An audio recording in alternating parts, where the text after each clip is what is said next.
Welcome back to Shemsuniverse. So today, guys, we're going to discuss Gemini Sun with Leo Moon. So the Gemini Sun we know is the mercurial sign. It's a sign of communication. It's the sign of the merchant, the sign of salespeople, the marketplace, the public. When we discuss Leo in the Moon position, we're discussing somebody's mindset. This governs, of course, the subconscious portion of your brain, which isn't a physical, tangible thing that you can touch, but it's the messages that we receive from the universe. So Leo has a very direct dialogue with these people. When we look at it from that perspective, you realize that this is going to be air to fire. This is the 3rd and 11th disposition. This is very complementary to one another, which in turn makes for a very competent person in all fields of life. So what happens here is this.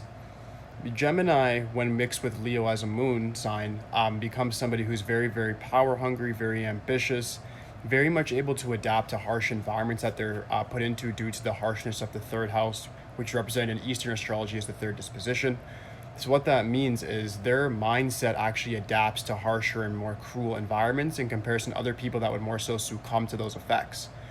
With that being said, they're also able to dominate that set environment.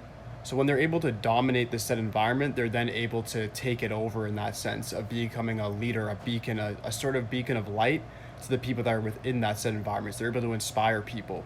Very common people that have this combination will be people that are CEOs, some sort of executive position, or entrepreneurship as a whole. You'll rarely see these people working for other people. If they are, they're probably a top salesperson, they're top of the company. So even when they work for other people, they sort of have leverage over them because of their capacity or their skill set. So this is what really makes these people very, very special.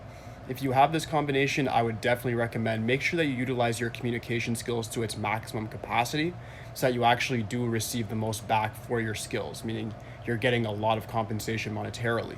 Because it does make sense. You guys have a very charismatic personality that comes quite natural that a lot of people can't just develop on their own. So I would argue that you need to use that to your advantage, of course, which you guys naturally do, but also make sure that you're getting paid appropriately for it, which I really, it's needless for me to say that. You guys naturally do that anyways. To go to some negative aspects of this before I go today, the Gemini Sun with Leo Moon, there's not much negativity aside from maybe egotism and vanity.